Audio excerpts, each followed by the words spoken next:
Good evening, everyone. Happy Friday, day 346 of 2020. 2 weeks till Christmas, 3 weeks till New Year's. Hopefully everybody's doing well this week. We had a good week. Shannon took today off and we ran some errands, drove all around in the Jeep, had a nice day.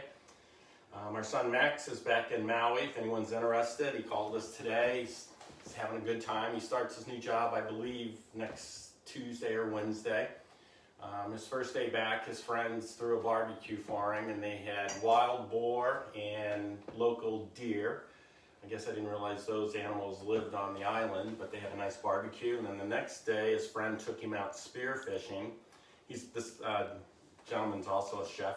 And they went back, and then they cooked those up.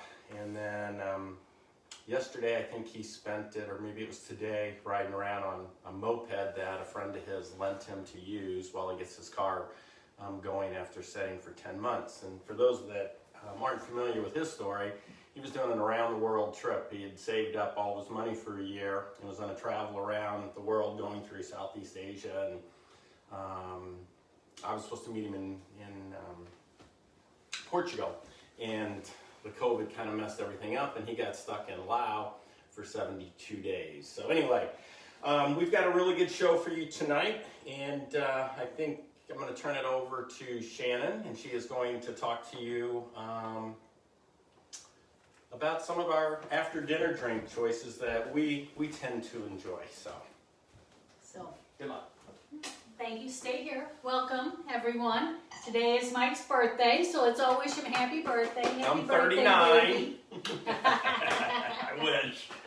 I wish. So we had several requests to do kind of dessert drinks, and we're not huge dessert people. Or I'm not. Mike loves his dessert, but I will always tend to order an after dinner drink in lieu of a dessert whenever we go out to eat. So I wanted to talk about the kind of the after dinner cocktails that I like to order, and then I'm making a special Banana Foster's recipe that for a cocktail that I made up because Mike loves Bananas Foster for dessert, and he has a recipe that he always makes. So he's going to make that, and I'm going to make the Banana Foster cocktail. So first I just want to start and talk about my favorite after dinner drink is port. So I wanted to talk about port, and it's pretty much what I always order on the menu. And there are really two different styles of port. As you can see on the right, this is tawny port. It looks a little brown, a little rusty.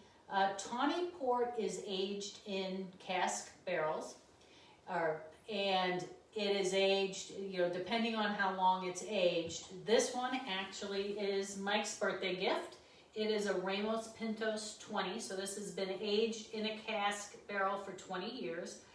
Port is a wine that is fortified with brandy.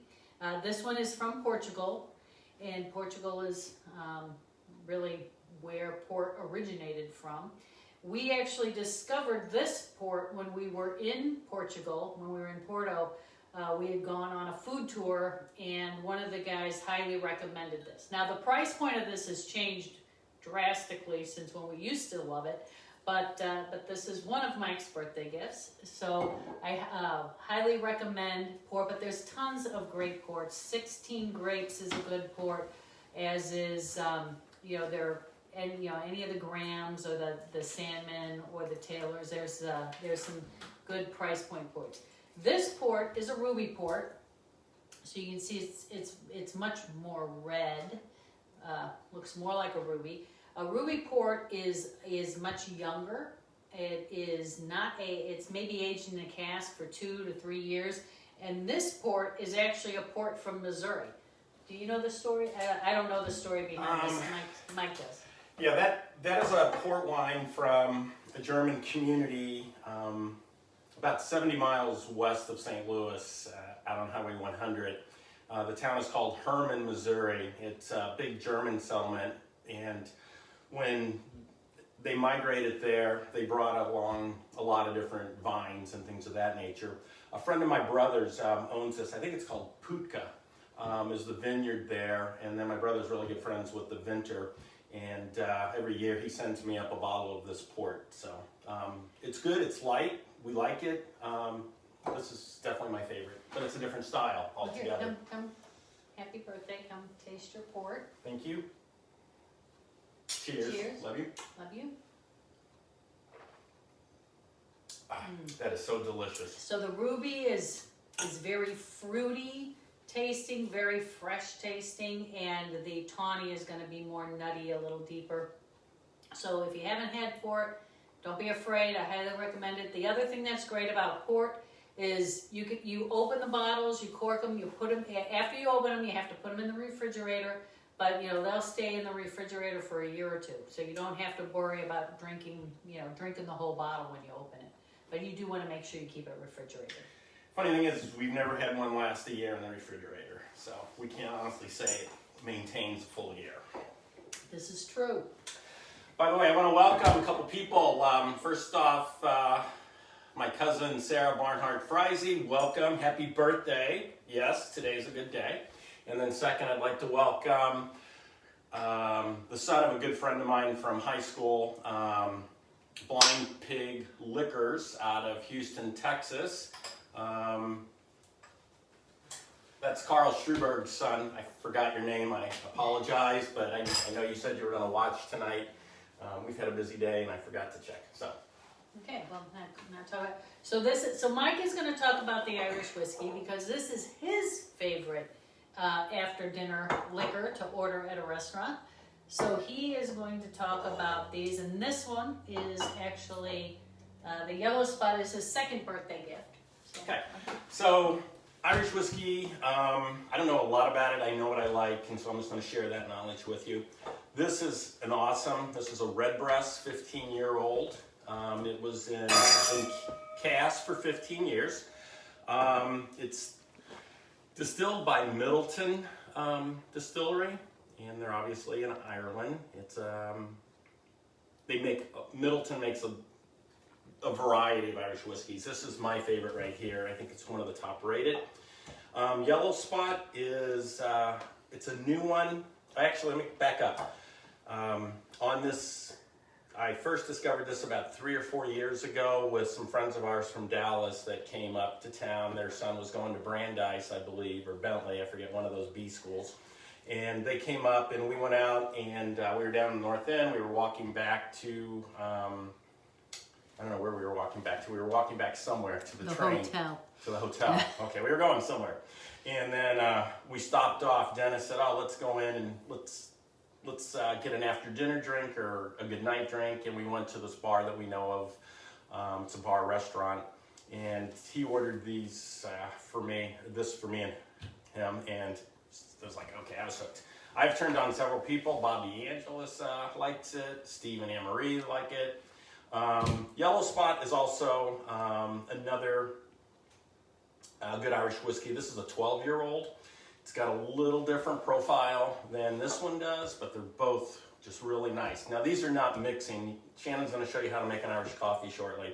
You would never want to use these two. These are very high-end Irish whiskeys. These are sipping whiskeys. I don't even dilute them with an ice cube for the most part. The only thing I might do, just to open up the flavor a little bit, would be to put in maybe an eyedropper full of water, or just a couple of, like a teaspoon of water, honestly. And that will just help open it up just slightly. You could drink it on a rock or serve it in a rock glass with maybe one ice cube, but no more than that. You don't want to dilute that good flavor. If you're going to make an Irish coffee, you don't want to use these ever. We use this one called Slane. It's a triple distilled. It's aged in 3 different casks, which is nice. So it has a unique flavor, but it's a little bit on the sweet, but also a little spicy. And that's what you want in an Irish coffee, where these are much more mellow. Both of these are triple aged as well in different style casks. For an Irish coffee, typically if you're in a restaurant, you're not going to find the Slane. Jameson would be the choice there. maybe Bushmills, but Bushmills might be a little heavy or a little spicier than what you might like. So I like the Jameson for an Irish coffee. So I'm going to turn this over to Shannon, and here we go. Okay. So now we're gonna make a classic Irish coffee. I love the classic Irish. Would you mind putting these? I'm gonna move some of this stuff just so that. And Laura said it's Nathan Struberg. Nathan, okay. So it's Nathan. Hello, Nathan, and welcome, Blind Pig. So here's your pour. Okay. So the first thing I'm gonna do, because this takes a minute, is I am going to warm the cream.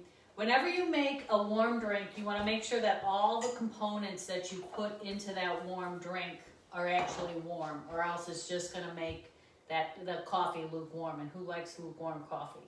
So I have this heavy cream from Hornstra Farms. It's a local dairy in Norwell, delicious milk products. I am going to heat the cream. And we actually got this years ago. It's an espresso aerator. It makes froth for like a cappuccino, and it also will heat up milk. Like I make my hot chocolate in this. It makes delicious frothy milk. Oops, I gotta shake this heavy cream. So this cocktail, it's really 1 ounce of whiskey to 2 ounces of coffee. And my cups are, the other thing you want to be doing is you also want to put I poured hot water into these mugs earlier so that they would get hot. So while I do this cream, why don't you talk about these mugs, honey, where they came from? You can come on camera, tell the mug story. All right, let's see. When I graduated college in 1981 at Southeast Missouri State University, we went to the New Orleans Club, and it was all my family and some friends, Johnny Shanks, and I don't remember, Stan and Julie Price, and my brother-in-law and sister, my mom. And anyway, Shannon ordered all of us Irish coffees, and they came out in these really nice gold mugs. So you can guess where we got these. Yeah, this was what, in the 70s? I guess. No, it was 1981. 81. So this was the 80s. So these mugs were great. And Virginia, Mike's mom, just had to take a couple mugs. So we actually have some New Orleans Club mugs. So I dumped out the water. I have the cream. It's heavy cream, frothing, and I'm going to add the whiskey. Now these glasses are 8-ounce glasses, so I'm actually going to do 2 shots of the whiskey in each of the glasses. Because as we always say, we pour heavy at the Friese house. So we have our 2 ounces of whiskey, and then I always like to use simple syrup, homemade simple syrup in my Irish coffees, because then you know all of the sugar is going to melt. You can put a sugar cube in there and stir it around if you don't. I like to use Demerara. It's a brown sugar. It's not really brown. It's not technically what you'd think of as brown sugar, but it is a sugar that is browner. It has a nice, caramely, smoky taste. And so we aren't really sweet drinkers, so I'm just going to add a 1/2 ounce of this to my 2 ounces. Typically it's 2/3. So depending, this is really where you can adjust based on your sweet tooth. And then I'm going to add 4 ounces of hot coffee. Mike always, whenever we go to a restaurant, if we're going to order Irish coffee, Mike always asks, is the coffee fresh? If not, make us a fresh pot, and then we will have Irish coffee. And the reason I do that, because there's been a couple of times where I've gone to a nice restaurant and ordered an Irish coffee, and the coffee comes out and the coffee is just burnt. And most times you go to get an Irish coffee, it's going to be like a $6, $8, $9 after dinner drink, and the last thing you want is to have that burnt coffee taste. And I would have no problem sending it back if I ever got one that was with burnt coffee. But I just do it. I just say, if you have a fresh pot of coffee, we would like an Irish coffee. If you don't, could you make one? And they almost always do, and they understand. So I don't know if you can see, but this is a nice frothy, heavy cream. After I mixed everything, I gave it a quick stir with the spoon to incorporate the ingredients. And so now I'm just gonna, this actually is like a cappuccino, so you're gonna get both the cream and the froth. Whoop, and I'm gonna make a mess because I have too big of a spoon. So I'm gonna pour it over the spoon, and then I'm gonna scoop some of this froth on top. And I'm gonna do the same here. Pour the cream, try not to spill it. Luckily I have my bar mat. And then scoop the froth. So if this were a glass, ideally you want all this cream floating on top. And I can't guarantee that I achieve that, which is the other benefit of using this glass. But what's nice about using this froth cream is that it actually is warm like the cocktail itself. Now, and then I like a little grated nutmeg on top of my Irish coffee, so we're gonna grate some nutmeg. And there you have it. This is our classic version of the Irish coffee. Cheers. Love you. Love you. Oh, That's really good. it's really good. Excellent. I don't think I want to quit drinking that. Let's stop the show so that I'm going to stop the show so I can finish my Irish coffee. Okay, so now Mike is going to make his banana foster. Okay. Oh wait, no, I said I was going to do a cocktail. Then you'll do your. That's right. Yeah, sorry. Did you just unplug that? Okay. So now this cocktail, I actually have pre-measured everything. So this cocktail is actually a take on the Dirty Banana.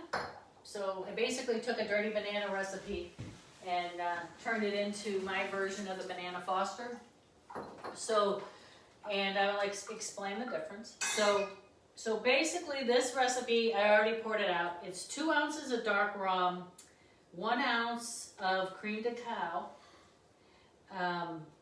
and 1 ounce of banana liqueur. And so I'm going to pour that into a blender. This is a frozen drink. I guess the Dirty Banana actually has, instead of the cacao, it has Kahlua in it. It was a drink that was popular in Jamaica in the 90s. So if you were ever in Jamaica in the 90s, you probably had a Dirty Banana. Then I am going to add 2 ounces of half and half cream. And this is also Hornstra Farm half and half cream. And then a whole ripe banana. Now the thing about a ripe banana is you really want it brown. Bananas, the more yellow a banana is, the more starchy it is and the less sweet it is. So you really, whenever you're mixing a cocktail drink, you really want, the brown spots are actually your friends. I know some people don't like brown spots on their banana, but the riper the banana, the sweeter and more tasty it is going to be. So I'm putting the banana in. And before I mix this all up and add the ice, I'm actually going to start by garnishing the glass. What I'm going to do with this to make it a little more fancy and festive, since it's Mike's birthday, is I'm going to drizzle caramel in the glass. So I purchased this, this Trader Joe's caramel sauce. It's more flavorful than that Hershey's caramel sauce you get in the jar, in the bottles. It's a little thicker, it's much thicker. So what I'm going to do is, instead of putting it in a piping bag, I actually just put it in a Ziploc bag and, smush all the the caramel sauce down to the tip, and then I cut just a little bitty hole in the top of the caramel bag. This way it gives you control. So you just take your caramel bag and you just slowly twist the glass around and spiral the caramel up the side. And this makes for a pretty looking drink. Fancy. Fancy. I'm going to do the same with this one. And this is you can do this with chocolate, you can do this with almost anything that's thick and syrupy. You can put jam, like raspberry or strawberry jam in there for some of your strawberry jam drinks. So I'm gonna put that in, so the glasses are prepared, and then this cocktail calls for 6 ounces of ice. I'm gonna put the ice in the blender. And we're going to give it a good blend. I apologize for the noise. I think I'm going to give it a good blend. Maybe I turn it on first.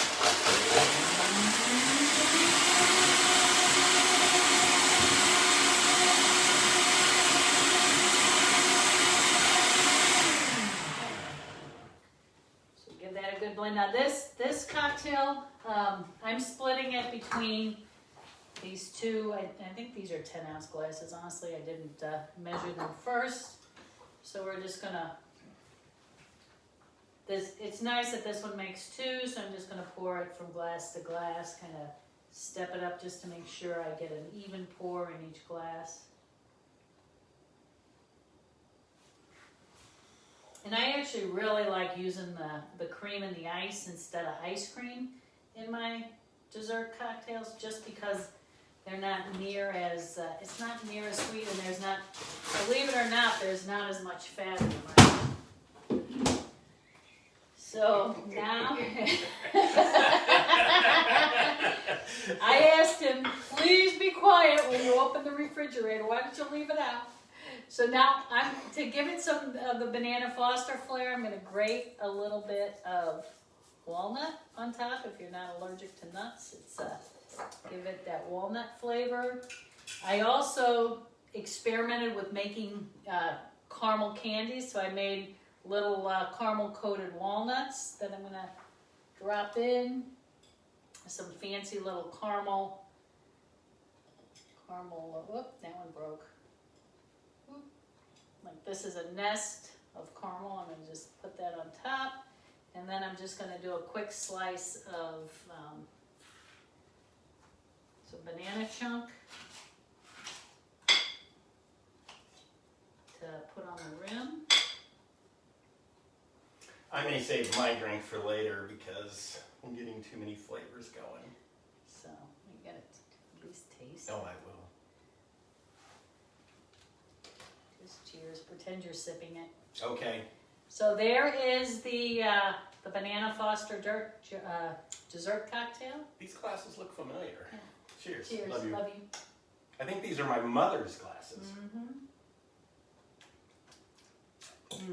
That's really. Well, that's really good, but I don't know. I'm gonna save mine. Go ahead. So we have the Irish coffee and the Banana Foster's dessert.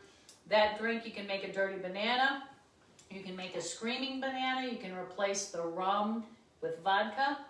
So it's a very versatile recipe. Look it up, and you just put the banana and ice, and it will hold a lot of different liqueurs. So now Mike is going to make his Banana Fosters. So I am actually going to I'm going to be moving the camera over so you can watch what he's doing. okay. So this is my recipe on Bananas Foster. I've tried a lot of different recipes, and there's nothing fancy about a Bananas Foster. It's just a combination of butter, brown sugar, a little bit of cinnamon, and rum. I usually use a golden rum. I'm going to use actually the Santa Teresa, which we like a lot. You can see it's a nice golden rum. It's got an awesome flavor. And you don't have to flambe it, which is nice. Some people freak out about that. Just remember, alcohol burns at a lower temperature. It's not like you're dumping gasoline or anything on there. So what I've got is my skillet over here. I'm heating it up. I have 3 tablespoons of unsalted butter. Some recipes call for salted butter. I tend to use unsalted in everything we do. When we cook, I never buy salted butter because I like to be able to control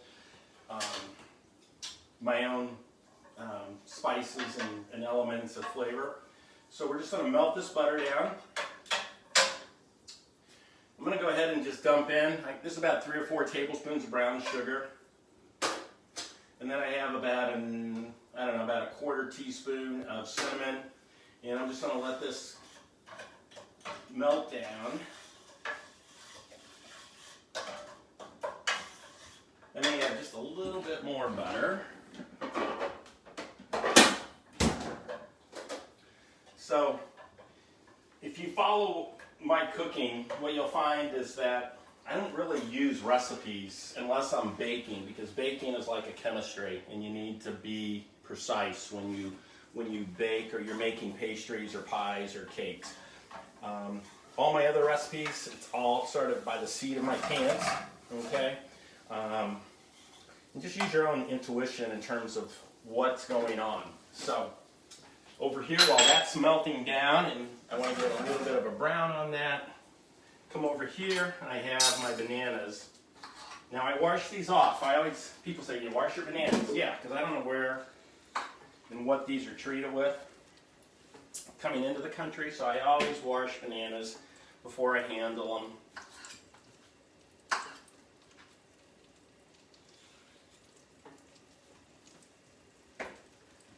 Okay. Oops.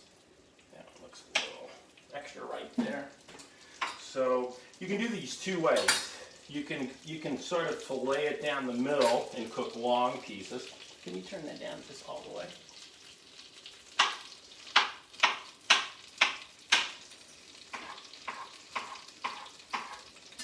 Okay, so I'm going to move these right into this.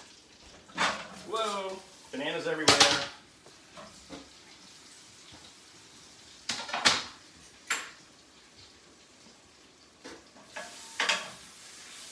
So what I'm going to do here is I just want to get these nice and coated. I'm going to warm these bananas up. Now if you'll notice, these are not super ripe bananas. I like them to be just where they're at the yellow. They've gone from green to yellow, but they haven't started to get a lot of brown spots on them because I want them to be more firm. The riper the banana, obviously, the more soft they're going to be, and what will happen is you'll end up with just a bunch of mush, and that's not what we want. So we're just letting these kind of cook along. So this takes about 3 or 4 minutes once you dump the bananas in and kind of stir them around. And don't be afraid to sprinkle a little, like Shannon used some fresh nutmeg on there. You can definitely put a little nutmeg over on this. Don't be afraid to try other things on here.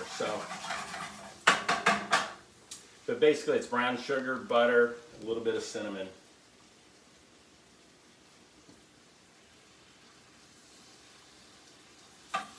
So I'm going to let these set for a second, and I'm going to go over. We are using Hornstra ice cream, and the reason I like this is Hornstra is a local dairy. And we always try to support local farms, local dairies, local businesses, local farms for produce, things of that nature. So what I'm going to do is I'm going to take a couple of scoops of this, because this is a splitting plate that we're using. So we're each going to have 1 serving, but we're going to use 1 plate. Mike doesn't really like to share, so I was surprised when he said we could put it on exactly one plate. When it comes to dessert, it's one thing you never want to share.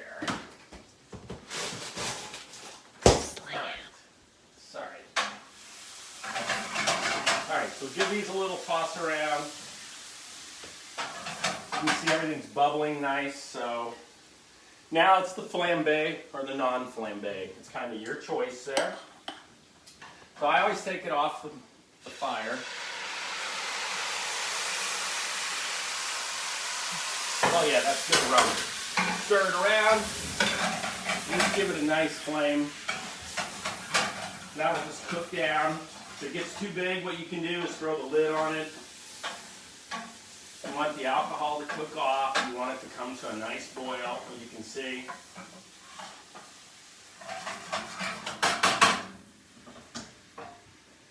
There's your bananas flambe.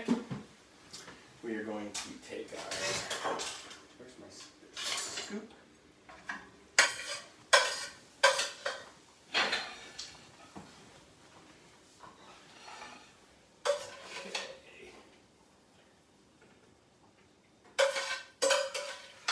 The other reason I like corn straw ice cream is the fact that there's no carrageenan, there's no gargum, there's nothing but milk product, a little bit of sugar.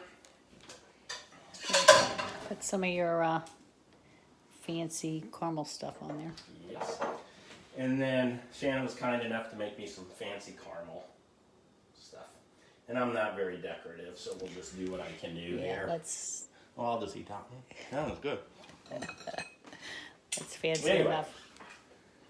Bon appetit. Okay, so let's come back.